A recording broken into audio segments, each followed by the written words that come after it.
محمد یا رب صلی. بسم اللہ الرحمن الرحیم. سورہ بنی اسرائیل کا رکوع نمبر 2 اور 15ویں پارے کا بھی رکوع نمبر 2 انشاءاللہ میں شروع کروں گا. مختصر لفظی ترجمہ، مختصر گرامر، پھر انشاءاللہ اس کی تفسیر. بسم اللہ الرحمن الرحیم. وَيَدْعُ الْإِنسَانُ بِالشَّرِّ. دعا یدعو بلانا پکارنا، اور انسان بلاتا ہے شر کو. دعاءہ بالخیر، خیر کے بلانے کی طرح. اصل میں تھا کدعائہ، ایسے جیسے خیر کو بلایا جاتا ہے، یعنی شر کو کا ایسے طلبگار ہے جیسے خیر کو طلب کرنا چاہیے. وَكَانَ الْإِنسَانُ عَجُولًا، اور ہے انسان جلد باز. عجول عجلت سے. وَجَعَلْنَا اللَّيْلَ وَالنَّهَارَ، اور ہم نے بنایا اور رات کو. آیتینی، دو نشانیاں. فَمَحَوْنَا آیَةَ اللَّيْلِ، تو رات والی نشانی کو ہم نے سیاہ بنایا. محا یمحو کا اصل معنی ہوتا ہے مٹا دینا. تو رات کو چونکہ چیزیں نظر نہیں آتی تو اس لیے اس کا ایک ترجمہ یہ کیا گیا رات کو ہم نے دھندلا بنایا یا رات کو ہم نے سیاہ بنایا، یعنی مٹی ہوئی چیز بنایا جس میں سب کچھ مٹ جاتا ہے. تو ہم نے پیدا کیا رات کو اور دن کو دو آیتیں، یعنی ہم نے بنایا رات اور دن کو دو نشانیاں. فمحونا آیت اللیل، پس ہم نے رات کی نشانی کو اندھیرے والا بنایا. وجعلنا آیت النہار مبصرۃ، اور دن کی نشانی کو ہم نے روشن بنایا. مبصرہ، بصارت آنکھوں کو کہتے ہیں نا، یعنی روشن. لِتَبْتَغُوا فَضْلًا مِّن رَبِّكُمْ، تاکہ تم اپنے رب کا فضل یعنی روزی تلاش کرو اس دن میں. وَلِتَعْلَمُوا، اور تاکہ تم جانو. عدد السِّنِينَ، سن سال کو کہتے ہیں، سالوں کا عدد. والحساب، اور حساب جانو، یعنی جو سال ہے نا کنٹینیو چل رہے ہیں، 1 سال 2 سال، یہ حساب دن اور رات سے تمہیں پتہ چلے گا، ٹائم کا پتہ چلے گا، اور بہت سارے حساب و کتاب اس سے ہو سکیں گے. وَكُلَّ شَيْءٍ، اور ہر چیز کو. فَصَّلْنَاهُ، ہم نے کھول کے بیان کر دیا. تفصیلہ کھول کر، یعنی قرآن میں ہم نے ہر چیز کو، یعنی جو ضروری چیز ہے انسان کی ہدایت کے لیے، سب کو کھول کھول کے بیان کر دیا. وَكُلَّ إِنسَانٍ، اور ہر انسان. أَلْزَمْنَاهُ، چمٹا دیا ہے ہم نے اس انسان کے ساتھ، یعنی اس کو چمٹا دیا ہے ہم نے. کیا؟ طائرہ، یعنی اس کے اعمال نامے کو چمٹا دیا ہے. طائر اصل میں پرندے کو کہتے ہیں. طیارہ اسی سے ہے نا، ہوائی جہاز کو. مطار عربی میں ایئرپورٹ کو کہتے ہیں، طیارہ اترنے کی جگہ. تو اب خوب سمجھیں اس طائر کا مطلب اعمال سے کیسے ہے. طائر پرندے کو کہتے ہیں. تو عرب لوگ پرندوں سے بدشگونی یا نیک شگون لیا کرتے تھے. بدشگونی کا مطلب یہ ہوتا ہے کہ پرندہ بیٹھا ہے نا، اس کو اڑاتے تھے. اگر یہ اس طرف کو اڑ گیا تو اس کا مطلب کام کر لو، اچھا ہونے والا ہے فیوچر میں. ادھر کو اڑ گیا تو نحوست کے الٹا ہونے والا ہے. تو اس عمل کو، یعنی کسی کام کو دیکھ کر کوئی شگون لینا نحوست کا یا خیر و برکت کا، اس عمل کو تطیر کہا جانے لگا. تطیر یعنی طیر سے نکلا. تطیر کا معنی شگون لینا. جیسے سورہ یاسین میں ہے نا، انا تطیرنا بکم، لوگوں نے پیغمبروں سے کہا کہ ہم تم سے بدشگونی لیتے ہیں، یعنی تمہاری وجہ سے معاذ اللہ نحوستیں آئیں گی. تو طائر سے یہ نکلا ہے. تو خیر، اور یعنی خیر ہوگا یا شر ہوگا، تو یہ طائر سے نتیجہ نکالتے تھے. تو اسی لیے ہر اچھے اور برے عمل کو بھی اس معنی میں طائر کہا جاتا ہے کہ وہ یعنی اچھائی اور برائی کی ایک علامت ہے پرندہ، عرب کے یعنی ذہن کے مطابق اور ان کے نظریے کے مطابق.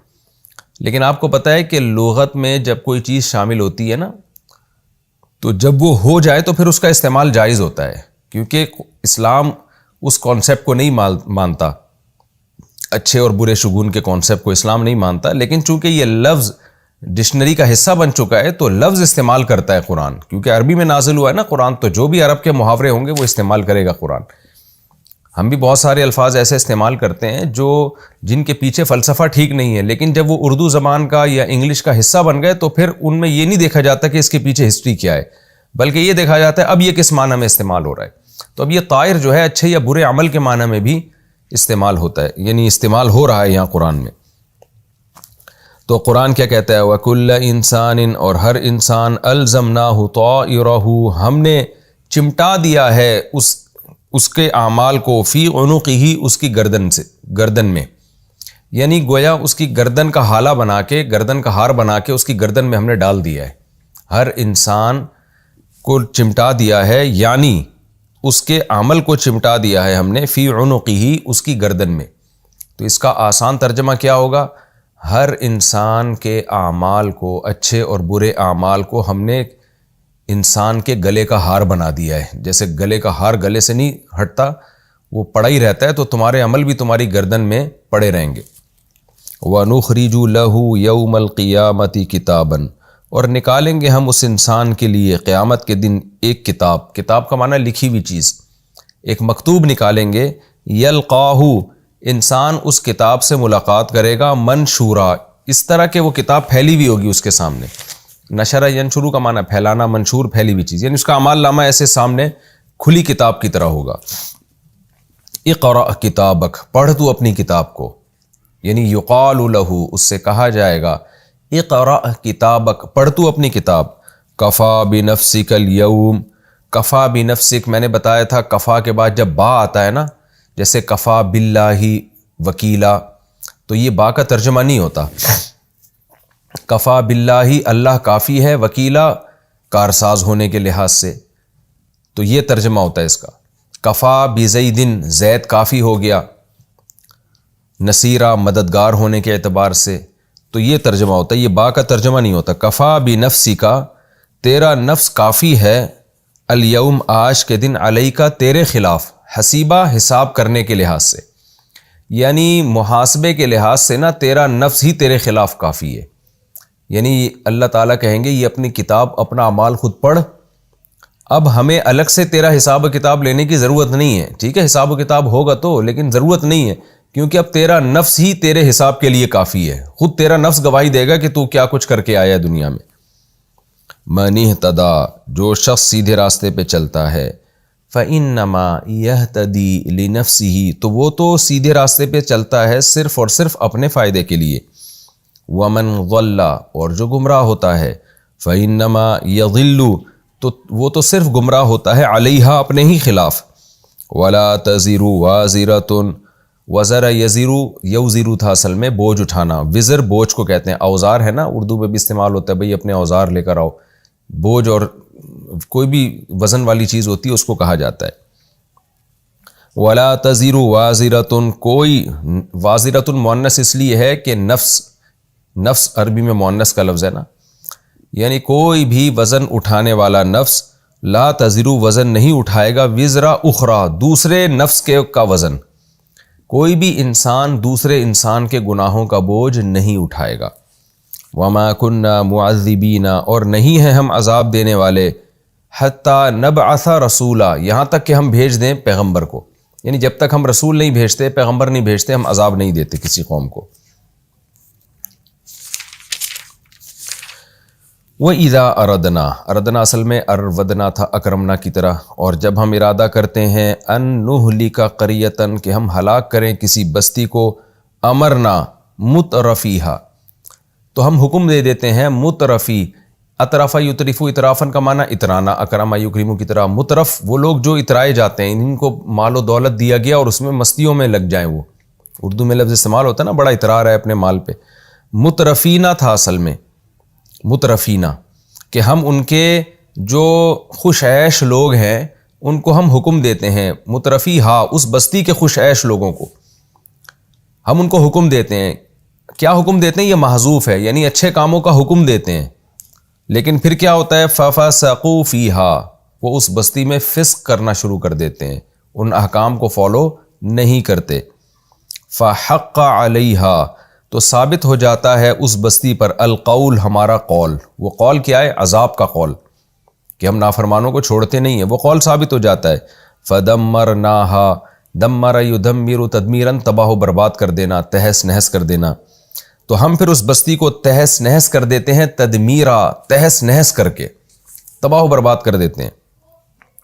وَكَمْ أَهْلَكْنَا مِنَ الْقُرُونِ، اور کتنی ہی بستیاں ایسی ہیں، کتنی ہی بستیاں جو ہلاک کی ہم نے، من القرون یعنی بستیاں، قرن بستی کو کہتے ہیں، قرون اس کی جمع، من بعد نوح، نوح کی قوم، نوح کے بعد بھی کتنی ہی بستیاں ایسی ہیں جو ہم نے ہلاک کر دی۔ وَكَفَى بِرَبِّكَ، میں نے بتایا تھا با کا کوئی یہاں ترجمہ نہیں ہوتا، وَكَفَى بِرَبِّكَ، اور تیرا رب کافی ہے، بِذُنُوبِ عِبَادِهِ، اپنے بندوں کے گناہوں پر، خبیرہ خبر کے یعنی خبیر کے اعتبار سے، خبیر کہتے ہیں جاننے والا، جس کے پاس خبر ہو، یعنی خبیر ہونے کے لحاظ سے، باخبر ہونے کے لحاظ سے تیرا رب ہی اپنے بندوں کے گناہوں پر کافی ہے، یعنی اس کو مزید گواہوں کی یا مزید معلومات کی ضرورت نہیں ہے حجت تمام کرنے کے لیے، بلکہ تیرا رب ہی اپنے بندوں کے گناہوں پر باخبر ہونے کے لحاظ سے کافی ہے۔ اس کی مثال ایسے جیسے جج مجرم کو کہے نا کہ مجرم کے خلاف گواہ لے کر آؤ، مدعی کو کہے، اور مجرم مان نہ رہا ہو تو جج کیا کہے گا کہ بھائی میں ہی کافی ہوں، یعنی میں نے خود تجھے دیکھا ان برائیوں میں، تو الگ سے گواہوں کی ضرورت نہیں ہے، میں خود ہی تیرے گناہوں پر باخبر ہونے کے لحاظ سے کافی ہوں، یعنی میرے پاس اتنی نالج ہے کہ میں ہی کافی ہوں۔ خبیرن بصیرہ، بصیرہ کا معنی دیکھنے والا، تیرا رب اپنے بندوں کے گناہوں پر باخبر ہونے کے لحاظ سے اور ان گناہوں کو دیکھنے کے لحاظ سے کافی ہے، وہ خود دیکھ رہا ہوتا ہے۔ من کان یرید العاجلہ، وہ شخص جو جلدی چاہتا ہے، عاجلہ دنیا کو کہتے ہیں جو جلدی ملتی ہے ہمیں، یعنی الحیات العاجلہ، جو شخص اس دنیاوی زندگی یعنی جو جلدی ملنے والی زندگی ہے اس کا ارادہ کرتا ہے، یعنی اس کا طلبگار ہوتا ہے، عجلنا لہ فیہا، تو ہم بھی جلدی جلدی دے دیتے ہیں اس کو، لہو اس شخص کے لیے جلدی کر دیتے ہیں، فیہا اس دنیا میں، ما نشاء جو ہم چاہتے ہیں، یعنی جو ہم چاہتے ہیں اس شخص کو اس دنیا میں جلدی سے ہی دے دیتے ہیں، یعنی آخرت میں نہیں دیتے بلکہ دنیا میں ہی جلدی دے دیتے ہیں۔ جلدی سے مراد یہ نہیں کہ فوراً دے دیتے ہیں، جلدی سے مراد اس دنیا میں دے دیتے ہیں، آخرت کے مقابلے میں اس کو جلدی کہا جا رہا ہے۔ لمن نرید، اور دیتے اس شخص کو ہے جس کے لیے ہم ارادہ کرتے ہیں، یعنی ما نشاء جتنا ہم چاہتے ہیں، لمن نرید جس کے لیے ہم چاہتے ہیں، ثم جعلنا لہ جہنم، پھر بنا رکھی ہے ہم نے اس کے لیے جہنم، یصلاھا، صلی یصلا آگ میں داخل ہونا، وہ داخل ہوگا اس جہنم میں، مذموماً قابل مذمت ہو کے، مدحوراً دھتکارا ہوا ہو کے، دحور کہتے ہیں دھتکارنا، دھکے دے دینا، ذلیل کر دینا کسی کو، تو دھتکار کر اس کو جہنم میں وہ دھتکارا ہوا ہوگا اور جہنم میں داخل ہوگا۔ ومن اراد الآخرۃ، اور جو ارادہ کرتا ہے آخرت کا، وسعى لها، اور اس آخرت کے لیے سعی بھی کرے، کوشش بھی کرے، سعیہا، اس آخرت کی کوشش، وہو مؤمن، اور وہ شخص مومن بھی ہو، فاولئک کان سعیہم مشکورا، تو یہ وہ لوگ ہیں کہ جن کی کوشش مشکور ہے، مشکور کا مطلب ان کی قدردانی کی جائے گی، ایک ہوتا ہے شاکر شکر کرنے والا، ایک مشکور جس کا شکر ادا کیا جائے، تو یہ وہ لوگ ہیں جو مشکور ہوں گے۔ لفظی ترجمہ یہ ہوگا گویا اللہ ان کا شکر ادا کرے گا، لیکن اللہ تو شکر نہیں ادا کرتا، مطلب ان کے عمل کا بدلہ دے گا، تو ان کے عمل کی قدر کی جائے گی، اس کو ویلیو دی جائے گی، اس لیے مشکور کا معنی یہاں ہوگا ان کا عمل قابل قدر ہوگا، ان کی کوشش قابل قدر ہوگی، ضائع نہیں ہوگی۔ کلن نمید، کلن ہر ایک کو، ہر ایک سے مراد ہے دو طرح کے لوگ بیان ہوئے نا، کہ ایک جو دنیا کے طلبگار اور ایک جو آخرت کے طلبگار، تو کلن ان دونوں قسموں کو، نیک اور برے سب کو، نمدو ہم مدد، یعنی ہم امدہ یمدو امدادن کا معنی ہوتا ہے کسی، جیسے اردو میں لفظ استعمال ہوتا ہے نا امداد، ہمارے ہاں تو امداد ہیلپ کے معنی میں استعمال ہوتا ہے، عربی میں ہیلپ نہیں بلکہ کسی کے ساتھ بھی تعاون کرنا، کسی کو بھی کچھ دینا، عطائیں دینا اس کو، تو سب معنی میں یہ آتا ہے۔ کلن نمدو ہر ایک کو ہم دیتے ہیں، ہاؤلائی و ہاؤلائی، اس کو بھی اور اس کو بھی، یعنی اللہ گویا آج سے اشارہ کر رہے ہیں کہ دو طرح کے لوگوں کا تمہارے سامنے تذکرہ ہوا، ایک ماننے والے، ایک نہ ماننے والے، ایک آخرت والے اور آخرت کا انکار کرنے والے، تو اس کو بھی ہم دیتے ہیں، اس کو بھی ہم دیتے ہیں، دنیا سب کو ملتی ہے۔ من عطاء ربک، تیرے رب کی عطا سے، تیرے رب کی عطا سے ہم اس کو بھی دیں گے، اس کو بھی دیں گے۔ وما کان عطاء ربک محظورا، اور نہیں ہے تیرے رب کی عطا محظور، حظر کہتے ہیں روکنا، ہا وا اور را، اور محظور وہ چیز جس سے ہمیں روکا جائے، تو اللہ کہتے ہیں تیرے رب کی عطا ایسی نہیں ہے جو روکی جائے گی، یعنی دنیا کی جو عطا ہے وہ اس کو بھی ملے گی، اس کو بھی ملے گی۔ انظر، دیکھ اے مخاطب، کیف فضلنا، کیسے ہم نے فضیلت دی ہے، بعضہم علی بعض، ان لوگوں میں سے بعض کو بعض پر، یعنی دنیا میں ہم نے مال و دولت کے لحاظ سے کیسے فضیلت دی ہے، کسی کو انتہائی مالدار، کسی کو انتہائی غریب بنایا۔ وَلَلْآخِرَةُ، اور البتہ آخرت جو ہے، اکبر درجات، درجات کے لحاظ سے زیادہ بڑی چیز ہے، وَأَكْبَرُ تفضیلا، اور فضیلت دینے کے لحاظ سے بھی زیادہ بڑی چیز ہے۔ یہ تفسیر میں انشاءاللہ اس کی ڈیٹیل آئے گی۔ لا تجعل مع اللہ الہا آخر، نہ بنا تو اللہ کے ساتھ کسی اور کو معبود، فتقعد، پھر تو بیٹھ جائے گا، مذموماً، قابل مذمت ہو کے، مخذولاً، رسوا ہو کے۔ خذلان عربی میں رسوائی کو کہتے ہیں، تو مخذولہ رسوا کا مطلب جو جس کی مراد ہی پوری نہ ہو، خائب و خاسر ہو کر آ گیا ہو، کچھ ملے ہی نہیں اس کو، تو ایسا ہو کے بیٹھ جائے گا تو۔ یہ تو جی لفظی ترجمہ ہو گیا۔ اب ہم انشاءاللہ اس رکوع کی تفسیر کی طرف چلتے ہیں۔ اس سورہ بنی اسرائیل میں اللہ تعالیٰ نے شروع میں کچھ بنی اسرائیل پر اپنی نعمتوں کا تذکرہ کیا اور بتایا کہ جب بھی انہوں نے فساد کیا اللہ نے اس فساد کی ان کو سزا دی، اور ہر نئے پیغمبر کا انہوں نے انکار کیا،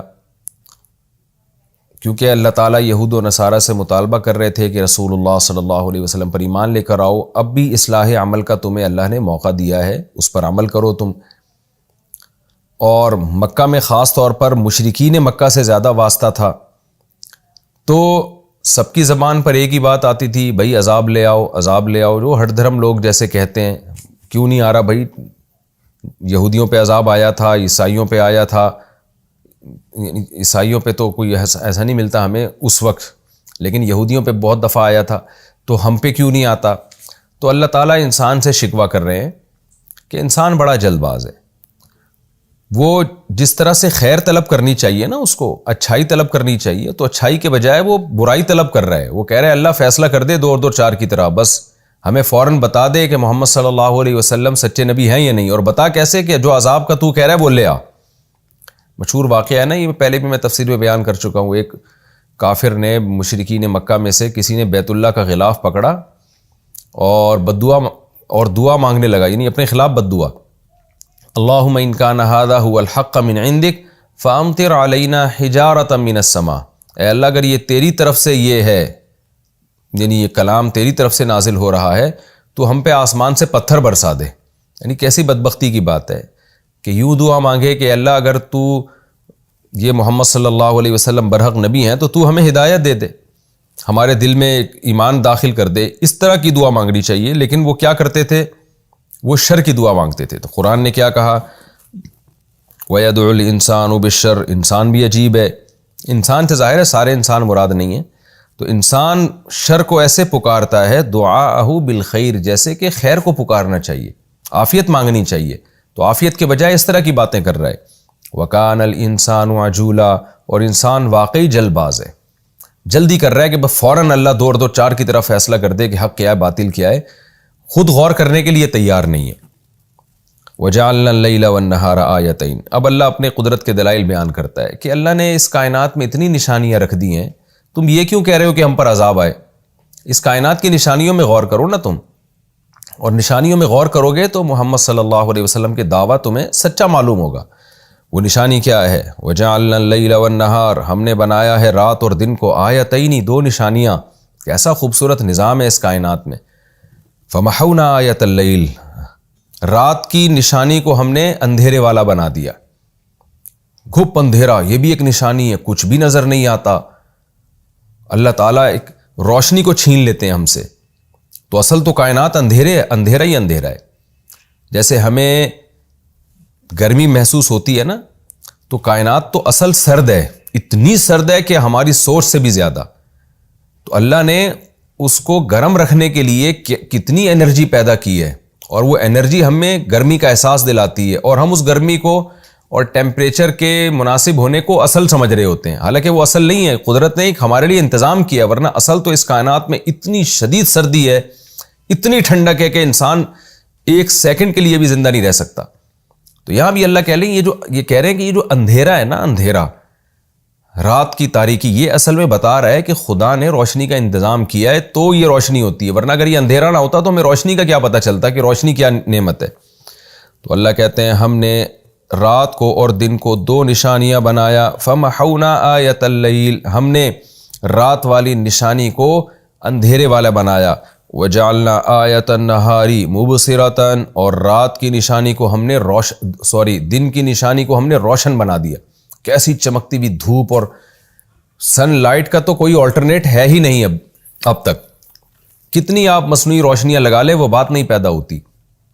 تو اللہ کہتے ہیں لِتَبْتَغُوا فَضْلًا مِّن رَبِّكُمْ، اس دن کی روشنی میں تم اپنے رب کی روزی تلاش کرتے ہو، اس کے سینکڑوں فائدے میں سے ایک فائدہ ہی ہے، اس میں تمہارے لیے سفر کرنا اور ملازمت کرنا اور بزنس کرنا یہ آسان ہوتا ہے۔ وَلِتَعْلَمُوا، اور یہ دن اور رات کی کے جو منظر ہے اس میں ایک اور فائدہ ہے تمہارا، کہ تم جان لو عدد السنین والحساب، سالوں کا عدد اور حساب۔ یہ جو سال گزر رہے ہیں، اتنے سال، سن 2022 ہے، 23 ہے، تو یہ سارے تمہیں اس سے پتہ چل جاتے دن اور رات سے۔ تاریخیں بدلتی ہیں، گھڑیاں تو اب ایجاد ہوئی ہیں نا، اس سے پہلے لوگ وقت کیسے معلوم کرتے تھے؟ کاؤنٹ کرتے تھے نا کہ بھئی اب سورج غروب ہو کے دوبارہ نکل رہا ہے تو ایک دن گزر گیا۔ اور جو گھڑیاں ہیں یہ بھی تو سورج ہی سے سائنسدانوں نے ان کو بھی تو منسلک کیا ہوا ہے، سورج ہی کی یعنی جو موومنٹ ہے اس سے منسلک کیا ہوا ہے۔ اگر یہ دن اور رات کا نظام نہ ہوتا تو انسان کے لیے وقت کا تعین ناممکن ہو جاتا، وہ کس چیز کو بیس بناتا، ٹائم میں بیس کس چیز کو بناتا وہ۔ تو اللہ کہتے ہیں تم سال گزرنے کا حساب بھی کرتے ہو دن اور رات کے عدلنے بدلنے سے، اور والحساب کا مطلب دیگر بھی تمام حساب اسی سے کرتے ہو، نمازوں کا حساب بھی اسی سے ہے، اور انسان اپنی روٹین طے کرتا ہے وہ بھی اسی سے طے کرتا ہے، تجارتوں کا حساب ہے، بہت سارے حساب و کتاب ہیں۔ اگر یہ نہ نظام ہوتا اختلاف اللیل والنہار کا تو انسان کی زندگی کسی کام کی نہ رہتی۔ وَكُلَّ شَيْءٍ فَصَّلْنَاهُ تَفْصِيلًا، اللہ کہتے ہیں دیکھو ہم نے ہر چیز کو کیسے تفصیل سے بیان کر دیا، اور تمہارا یہ مطالبہ ہے کہ عذاب کیوں نہیں آ رہا؟ ہم تو ہر چیز کو ڈیٹیل سے بیان کر رہے ہیں، تو ان چیزوں میں کیوں غور نہیں کرتے؟ رہا یہ مسئلہ کہ عذاب کیوں نہیں آ رہا، تو اللہ کہتے ہیں کہ عذاب نہ آنے سے خوش فہمی میں مبتلا نہ ہو جاؤ کہ تمہیں کوئی دیکھ نہیں رہا ہے۔ ہم تو ایسا انتظام کیا ہوا ہے کہ کل انسان الزمناہ طائرہ فی عنقہ، ہم نے ہر انسان کا اعمال نامہ اس کے گلے کا پھندا بنا دیا ہے، جو کچھ کر رہے ہو نا گلے میں لٹکا ہوا ہے تمہارے۔ وہ یہ محاورہ ہے، یہ مطلب نہیں کہ اعمال واقعی گلے کا ہار ہے۔ ہم بھی کسی کو کہتے ہیں نا بھائی تو جو کچھ کر رہا ہے نا یہ تیرے گلے کا پھندا بننے والا ہے بس، یا تیرے گلے کا ہار ہے، لٹکا ہوا ہے تیرے ساتھ، تو یہ سب حساب و کتاب ہو رہا ہے۔ تو اللہ فرماتے ہیں کہ ہم نے ہر انسان کے اعمال کو اس کے گلے کا ہار بنا دیا ہے، یا گلے کا پھندا بنا دیا ہے۔ جو اچھے اعمال ہیں وہ گلے کا ہار ہیں، اور جو برے اعمال ہیں وہ گلے کا پھندا ہے۔ وَنُخْرِجُ لَهُ يَوْمَ الْقِيَامَةِ، اور ہم نکالیں گے اس عمل کو، یعنی انسان کے لیے قیامت کے دن کتاباً، ایک کتاب بنا کر، یعنی لکھی ہوئی سب تحریر ہوگی، یلقاہ منشورا، اور انسان اس اعمال نامے سے ملے گا منشورا اس طور پر کہ وہ اس کے سامنے کھلی کتاب کی طرح پھیلا ہوا ہوگا، خود پڑھ رہا ہوگا، خود دیکھ رہا ہوگا میں نے کس وقت کیا کیا۔ اقرأ کتابک، اور اللہ کی طرف سے اعلان ہوگا پڑھ اپنا اعمال نامہ، کفا بنفسک اليوم علیک حسیبا، آج تیرا نفس ہی حساب کے لیے تجھ پر کافی ہے، خود تیرا نفس ہی تیرا حساب کر لے گا آج بیٹھ کے، کیونکہ وہی کچھ کیا ہے، وہی کچھ لکھا ہوا ہے جو تو کر کے آیا ہے۔ تو دیکھتا چلا جا اور خود اپنے خلاف خود فیصلہ کر آج تو کہ تجھے کیا سزا ملنی چاہیے، تیرا نفس ہی تیرے خلاف حساب کرنے کے لیے کافی ہے۔ من اہتدی فانما یہتدی لنفسی، اللہ کہتے ہیں کہ جو ہدایت پا جائے گا نا وہ اپنے ہی فائدے کے لیے، یعنی لوگ یہ سمجھ رہے ہیں کہ محمد صلی اللہ علیہ وسلم کی بات کو ہم مانیں گے تو شاید اس میں اسلام کا فائدہ ہے، یا نبی کا فائدہ ہے، یا ان کے کچھ مفاد ہیں، یا اللہ کو کچھ مل جائے گا اس سے۔ تو اللہ کہہ رہے ہیں کہ یہ جو ہم تمہیں نصیحت کر رہے ہیں اور تم بار بار کہہ رہے ہو عذاب آئے عذاب آئے، تو یہ نصیحت تمہارے فائدے کے لیے کر رہے ہیں، ہم نبی کے فائدے یا اللہ اپنے فائدے کے لیے نہیں کر رہا۔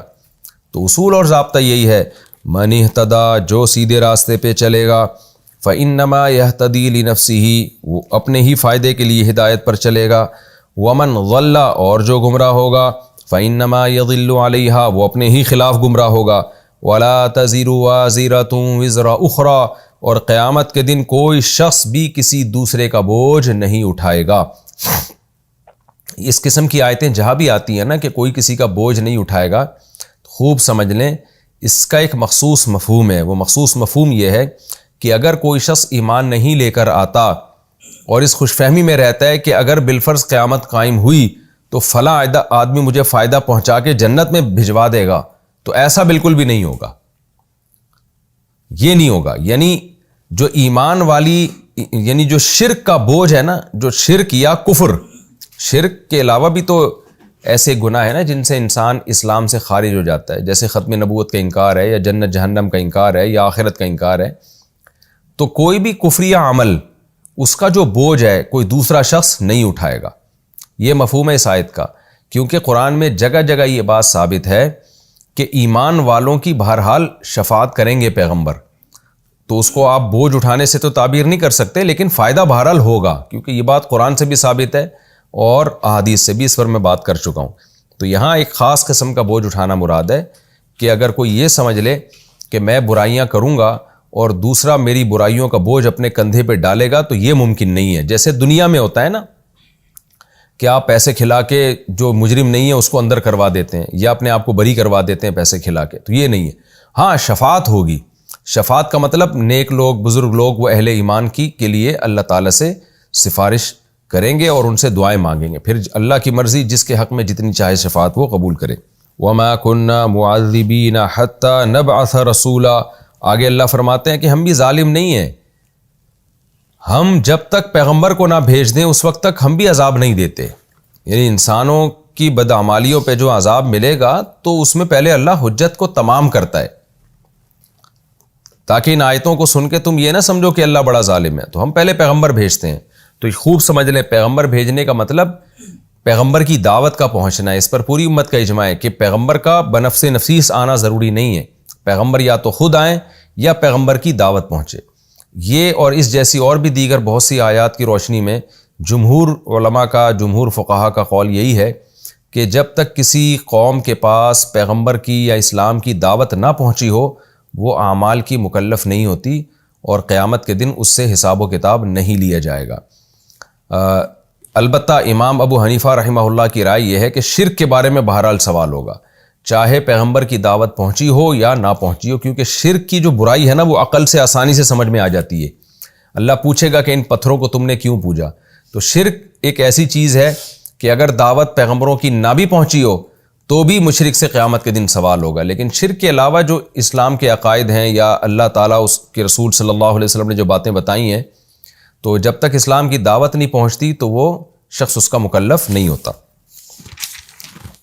وَمَا كُنَّا مُعَذِّبِينَ حَتَّى نَبْعَثَ رَسُولًا وَإِذَا أَرَدْنَا أَن نُهْلِكَ قَرْيَةً أَمَرْنَا مُتْرَفِيهَا، اور جب ہم ارادہ کرتے ہیں کسی بستی کو ہلاک کرنے کا، مشرکین کہہ رہے تھے نا ہم ہلاک کیوں نہیں ہو رہے، تو اللہ فرماتے ہیں کہ جب ہم ارادہ کر لیتے ہیں نا ہلاک کرنے کا تو پھر ہمارا طریقہ کیا ہوتا ہے، امرنا مترفیہا، اس کے جو خاص طور پر جو قوم کے بڑے لوگ ہوتے ہیں نا، خوش عیشی میں زندگی گزارنے والے، مالدار، دولت مند، ان کو خصوصیت کے ساتھ حکم دیا جاتا ہے۔ کس بات کا؟ ظاہر ہے اچھے اعمال کا حکم دیا جاتا ہے، لیکن وہ کرتے کیا ہیں؟ فَفَسَقُوا فِيهَا، وہ برائیاں کرنا شروع کر دیتے ہیں۔ یعنی بسا اوقات ایسا ہوتا ہے جب بطور عذاب کوئی بستی ہلاک کی جاتی ہے تو اللہ پیغمبر کو بھیج کے یا پیغمبر کے وارثین کو بھیج کر نہی علی المنکر کا انتظام کرتے ہیں، پہلے ایسے ہی ہلاک نہیں کر دیتے ایک دم، پہلے ان تک دعوت پہنچتی ہے، اور دعوت خاص طور پر جو قوم کے سردار اور بڑے لوگ ہیں ان کو اسپیشلی خطاب کیا جاتا ہے۔ لیکن اس کے نتیجے میں ہوتا کیا ہے؟ فَفَسَقُوا فِيهَا، وہ ان بستیوں میں اور فسق و فجور شروع کر دیتے ہیں، یعنی حق کی مخالفت پہ اور زیادہ کمر بستہ ہو جاتے ہیں۔ فَحَقَّ عَلَيْهَا الْقَوْلُ، پھر ہمارا جو عذاب کا قول ہے ان پر ثابت ہو جاتا ہے۔ کیا مطلب؟ حجت تمام ہو جاتی ہے۔ ایک ہے نا اللہ ویسے ہی عذاب دے دیتے، لیکن ایک ہے کہ اللہ تعالیٰ کیا کرتے ہیں، جیسے لوط علیہ السلام کی قوم لڑکوں سے بدفعلی پہلے سے کر رہی تھی، مگر اللہ نے قوم کو تباہ نہیں کیا، بلکہ لوط علیہ السلام کو بھیج کر ان کو سمجھایا۔ قوم نے مخالفت میں حد درجہ زیادتی شروع کر دی تو حق علیہ القول، پھر اللہ کا قول ثابت ہو گیا۔ تو اللہ کہتے ہیں عام طور پر ہمارا یہی معمول ہے کہ جب ہم بستی کو ہلاک کرنے کا ارادہ کرتے ہیں تو نہی عن المنکر کا پہلے انتظام کرتے ہیں، ایسے لوگ پیدا کر دیتے ہیں جو برائی سے روکتے ہیں اور نیکی کا حکم دیتے ہیں، لیکن قوم کے جو بڑے لوگ ہیں نا، خوش عیش لوگ، مالدار، وہ اس میں رکاوٹ بنتے ہیں۔ پھر ہمارا قول ثابت ہوتا ہے، فدمرناہا تدمیرا، پھر ہم اس کو تباہ و برباد کر کے رکھ دیتے ہیں۔ تو یہ ہر بستی کے ساتھ ایسا نہیں ہوتا، بعض دفعہ آخرت کے لیے اللہ عذاب رکھتے ہیں، یہ ان کے ساتھ ہوتا ہے جن کے ہلاکت کا اللہ نے ارادہ کر لیا ہو۔ آگے اللہ فرماتے ہیں یقین نہ آئے تو دیکھو تاریخ اٹھا کے، وَكَمْ أَهْلَكْنَا مِنَ الْقُرُونِ مِنْ بَعْدِ نوح، نوح کے بعد ہم نے کتنی ہی بستیوں کو ہلاک کیا ہے۔ ذرا اہل کتاب سے پوچھو اور زمین میں سفر کر کے دیکھو، وَكَفَى بِرَبِّكَ بِذُنُوبِ عِبَادِهِ خَبِيرًا بَصِيرًا، اور تیرا رب اپنے بندوں کے گناہوں پر باخبر اور با نظر ہونے کے لحاظ سے کافی ہے، وہ دیکھ بھی رہا ہے اور اس کو خبر بھی ہے ایک ایک چیز کی، اس لحاظ سے تیرا رب کافی ہے، اسے پتہ ہے کہ کس بستی کو میں نے مہلت دینی ہے، کس کو میں نے ہلاک کرنا ہے۔ آگے اللہ تعالیٰ ایک اصول اور ضابطہ بیان کرتے ہیں کہ دنیا میں دو طرح کے لوگ ہیں، ایک وہ جو اللہ کی آیات پر ایمان لاتے ہیں اور پھر وہ آخرت کو مطمع نظر بنا لیتے ہیں، ان کی خواہش ہوتی ہے کہ آخرت میں ہمیں عذاب نہ ہو، دنیا بے شک ہماری قربان ہو جائے۔ اور دوسرے وہ لوگ ہوتے ہیں جو آخرت پر یا تو ایمان ہی نہیں لاتے، اس لیے وہ دنیا ہی چاہتے ہیں کہ بس دنیا ملے، یا آخرت پر ایمان تو ہوتا ہے مگر آخرت کی طلب نہیں ہوتی، عمل میں ان کی کوشش ہوتی ہے کہ بس دنیا مل جائے ہمیں۔ تو ان دونوں گروہوں کا اللہ نے اس آیت میں، ان دو آیتوں میں تذکرہ کیا کہ ہر ایک کے ساتھ ہمارا معاملہ کیا ہوتا ہے۔ تو پہلا فریق جو صرف دنیا چاہتا ہے، آخرت چاہتا ہی نہیں ہے، چاہے آخرت پر ایمان نہ ہونے کی وجہ سے یا ایمان تو ہے لیکن آخرت کی طلب نہیں ہے، تو اللہ نے اس کا تذکرہ کیا، من کان یرید العاجلہ، جو شخص بھی دنیا چاہتا ہے، عجلنا لہو، ہم دنیا میں ہی دے دیتے ہیں اس کو، یعنی جلدی کا مطلب آخرت کے لیے نہیں رکھتے بلکہ دنیا میں دے دیتے ہیں، لہو اس شخص کے لیے، فیہا اس دنیا میں، ما نشاء جو ہم چاہتے ہیں، یعنی جو دنیا کا طلبگار ہوتا ہے تو ہم اسے دنیا میں وہ کچھ دے دیتے ہیں جو ہم چاہتے ہیں۔ کیا مطلب؟ اس کی چاہت پہ نہیں ملتا، ہماری چاہت پہ ملتا ہے۔ تو بعض دفعہ اس کی چاہت کو ہم پورا کر دیتے ہیں، بعض دفعہ پورا نہیں کرتے، بعض دفعہ اتنا پورا نہیں کرتے جتنا وہ چاہ رہا ہے، آدھا دے دیتے ہیں، آدھا رہنے دیتے ہیں۔ تو جتنا ہم چاہتے ہیں اس کو ہم دے دیتے ہیں، لمن نرید، اور جس کے لیے ہم چاہتے ہیں اس کو دیتے ہیں ہم۔ یعنی ایک بڑا زبردست ضابطہ بیان کیا کہ جو دنیا کا طلبگار ہوگا نا تو اسے دنیا ملے گی اتنی جتنی اللہ چاہے گا، اور ہر ایک کو ملے گی بھی نہیں، ملے گی بھی اس کو جس کو اللہ چاہے گا۔ تو بہت سارے لوگوں کی محنت اس میں برباد ہو جائے گی، اور بہت سارے لوگوں کو ان کی محنت سے زیادہ مل جائے گا، اور بہت سارے لوگ ایسے ہوں گے جن کو ملے گا مگر تھوڑا ملے گا۔ تو یعنی یہ اللہ کی رائے پر ہے، اللہ کے فیصلے پر ہے، یہ انسانوں کے فیصلے پر نہیں ہے۔ ثم جعلنا لہ جہنم، پھر ہم نے اس کے لیے تیار کر رکھی ہے جہنم، یعنی دنیا میں جس کو ہم چاہیں گے اس کو ملے گا، اور جتنا چاہیں گے اتنا ملے گا، تو پورا پھر بھی نہیں ملے گا بعض دفعہ، یعنی بعضوں کو تو ہو سکتا ہے پورے سے بھی زیادہ مل جائے، لیکن یہ ہماری مشیت پر ہے۔ آخرت میں کیا انجام ہوگا؟ ثم جعلنا لہ جہنم، پھر بنا رکھی ہے ہم نے اس کے لیے جہنم، یصلاھا جس میں داخل ہوگا، مذموماً قابل مذمت ہو کے، برا بلا، یعنی ایک مذمت، لوگ مذمت کر رہے ہوں گے، فرشتے ملامت کر رہے ہوں گے، مدحورا دھتکارا ہوا، ذلیل کر کے داخل کیا جائے گا اس کو۔ ومن اراد الاخرہ، اور جو آخرت کا طلبگار ہوگا، یعنی کوئی بھی عمل کرے گا جس میں نیت آخرت کی ہوگی کہ مجھے آخرت میں ثواب چاہیے، وسعی، اور پھر کوشش بھی کرے، یعنی صرف آخرت کا طلبگار نہ ہو، نیت نہ کرے کہ مجھے آخرت چاہیے، بلکہ اس کے لیے کوشش بھی کرے، لہا اس آخرت کے لیے کوشش کرے، سعیہا آخرت والی کوشش، آخرت کی کوشش، یعنی اپنی طرف سے کوشش نہیں بلکہ وہ کوشش جو آخرت کی کوشش ہے، جس سے آخرت بنتی ہے، یعنی جو اللہ اس کے رسول نے بتائی ہے کہ یہ والی کوشش کرو گے تو آخرت ملے گی۔ وَهُوَ مُؤْمِنٌ، بشرطے کہ وہ مومن بھی ہو، یعنی ایمان بھی ہو اس میں۔ فَأُولَٰئِكَ كَانَ سَعْيُهُمْ مَشْكُورًا، تو یہ وہ لوگ ہیں جن کی کوشش مشکور ہوگی، یعنی ان کی قدر کی جائے گی، مطلب ان کو ان کی کوشش سے زیادہ دیا جائے گا۔ تو یہاں اللہ نے 4 شرطیں بیان کی ہیں۔ ایک، من اراد الاخرہ، عمل میں نیت آخرت ہو۔ نمبر 2، وسعی لہا، اور اس کے لیے کوشش بھی ہو، صرف نیت کافی نہیں ہے، عمل بھی کرے۔ سعیہا کوشش بھی وہ جو آخرت کی کوشش ہو، بدعت اس میں داخل نہیں ہے، بدعت کی نفی کر دی کہ جس کو جیسے ایک آدمی ظہر کی 4 رکعت کے بجائے 5 رکعتیں پڑھتا ہے اور کہتا ہے میں آخرت کی کوشش کر رہا ہوں، تو یہ آخرت کی کوشش ہے نہیں، کیونکہ اللہ اس کے رسول نے ظہر کی 4 رکعتیں بتائی ہیں، 5 نہیں بتائی ہیں۔ تو کوشش بھی آخرت والی ہو، اور چوتھی بات ایمان بھی ہو۔ اسلام اور ایمان کے بغیر کوئی نیکی مقبول نہیں ہے، چاہے آخرت ہی کی نیت سے ہو۔ یہ 4 شرطیں جس میں پوری ہوں گی، اللہ کہتے ہیں فَأُولَٰئِكَ كَانَ سَعْيُهُم مَشْكُورًا، ان کی کوشش کی قدر کی جائے گی۔ کیا مطلب؟ ان کے لیے وہ قاعدہ نہیں ہے جو پہلے طبقے کے لیے کہ جتنی کوشش ہوگی تو ہماری مرضی کے جتنا ہم بدلہ دیں اور ہماری مرضی کے جس کو چاہے دیں۔ نا نا نا نا نا، اللہ نے فرمایا ان کی کوشش کا بدلہ بھی دیا جائے گا، اور مشکور کا مطلب قدر کی جائے گی، اس کو ویلیو دی جائے گی، یعنی ان کی کوشش سے زیادہ بدلہ دیا جائے گا۔ تو بدلہ بھی یقینی ملے گا بھی ہر ایک کو، اور ملے گا بھی بدلہ زیادہ۔ آگے اللہ فرماتے ہیں کہ دنیا کا جہاں تک معاملہ ہے تو دنیا میں تو ہم دونوں فریقوں کو دیتے ہیں، کافر کو بھی اور مسلم کو بھی۔ کلن نمدو، یہ دونوں جو ہے نا ان کو ہم دیتے ہیں من عطاء ربک، تیرے رب کی عطا سے، ہاؤلائی و ہاؤلائی، اس کو بھی اور اس کو بھی۔ کیا مطلب؟ جو دنیا کے طلبگار ہیں، آخرت کو نہیں مانتے، دنیا میں تیرے رب کی عطا ان کو بھی ملتی ہے، اور جو آخرت کو مانتے ہیں ان کو بھی ملتی ہے۔ تبھی ہم دیکھتے ہیں کہ دنیا میں بعض دفعہ نافرمان کے پاس بہت پیسہ آ جاتا ہے اور نیک آدمی غریب رہتا ہے، اور بعض دفعہ نیک کے پاس بہت دولت آ جاتی ہے، جو خدا کا نافرمان ہے وہ غریب رہتا ہے۔ تو دنیا کا مدار، دنیا ملنے کا مدار عمل پر نہیں ہے، عمل سے مراد نیکی پر، بلکہ اس کا مدار اللہ کی مرضی پر ہے۔ کبھی کافر کو دے دیتا ہے، کبھی مسلمان کو دے دیتا ہے، کبھی نیک آدمی کو دے دیتا ہے، کبھی برے آدمی کو دے دیتا ہے۔ تو اللہ کہتے ہیں اور دونوں کو ملتا ہے، کچھ نہ کچھ تو تھوڑا بہت تو لازمی ملتا ہے دونوں کو۔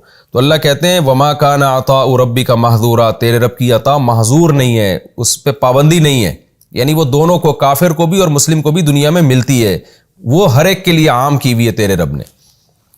انظر کیف فضلنا بعضهم علی بعض، اللہ کہتے ہیں دیکھ اے مخاطب، دنیا میں ہم نے کیسے بعض کو بعض پر فضیلت دی ہے، یعنی دنیا کے درجات دیکھ لو کتنا فرق ہے آپس میں، تو آخرت کیا ہوگی؟ دنیا میں ہم دیکھتے ہیں نا، ایک ارب پتی ہے، لینڈ کروزر میں گھوم رہا ہے، بڑے بڑے بنگلے ہیں، نوٹ سنبھل نہیں رہے اس سے، اور ایک آدمی بھیک مانگ رہا ہوتا ہے، کچرا چن کے روٹی کے سوکھے ٹکڑے جمع کر رہا ہوتا ہے۔ تو کتنا فرق ہے نا دونوں کے لائف اسٹائل میں، دونوں کی عزت میں، دونوں کی سوسائٹی میں، ایک ویلیو میں کتنا فرق ہے۔ تو اللہ کہتے ہیں انظر ذرا اے مخاطب، دیکھ تو صحیح، جب دنیا میں اتنا فرق ہے اور تو اس فرق کی وجہ سے دولت کے پیچھے مرتا ہے، تو آخرت تو اس سے بھی زیادہ فضیلت کے اعتبار سے اور درجات کے اعتبار سے بڑی چیز ہے، یعنی اس میں تو یہ ڈیفرنس بہت زیادہ ہوگا۔ تو اس کی کوشش کیوں نہیں کرتے تم؟ کتنا زبردست انداز ہے قرآن کا سمجھانے کا، کہ دنیا میں جب تم دیکھتے ہو نا ایک فقیر، پھٹے پرانے کپڑے اور فٹ پاتھ پہ پڑا ہوا غریب، اور ایک طرف تم دیکھتے ہو ایک آدمی کو اتنا پروٹوکول دیا جا رہا ہے، تو تم خود غور کرتے ہو کتنا فرق ہے، اور اس کی وجہ سے دونوں کے لائف اسٹائل کتنا چینج ہے۔ تو اس کے لیے تم کمپٹیشن ہوتا ہے، اور تم چاہتے ہو کہ ہمیں وہ والا مقام ملے جو ہم بادشاہوں والا مقام، اور دولت ملے ہمیں، کیونکہ تم دیکھتے ہو نا فرق اتنا ہے۔ تو وَلَلْآخِرَةُ، آخرت جو ہے اکبر درجات، درجے کے لحاظ سے دنیا سے بھی زیادہ بڑی ہے، یعنی اس میں جو فرق ہے درجوں کا وہ اس سے بھی زیادہ ہے۔ وَأَكْبَرُ تَفْضِيلًا، اور فضیلت دینے کے لحاظ سے بھی دنیا سے زیادہ بڑی ہے، یعنی اس میں بہت زیادہ فرق ہوگا۔ تو جب دنیا پہ تم اتنا مرتے ہو تو جو آخرت ہے اس پہ تو تمہیں زیادہ مرنا چاہیے، وہاں تھوڑے عمل سے بہت زیادہ درجہ تمہارا بلند ہو جائے گا۔ تو جب بہت زیادہ درجہ بلند ہوگا تو وہاں کی فکر تمہیں یہاں سے کئی گنا زیادہ کرنی چاہیے، کہ جب دنیا میں اتنا ڈفرینس ہے، اس کی وجہ سے ہم میں ایک ہوس پیدا ہوتی ہے، تو آخرت میں تو یہ ڈفرینس بہت زیادہ بڑھ جائے گا، تو اس کی ہوس تو دنیا سے ہمیں زیادہ ہونی چاہیے۔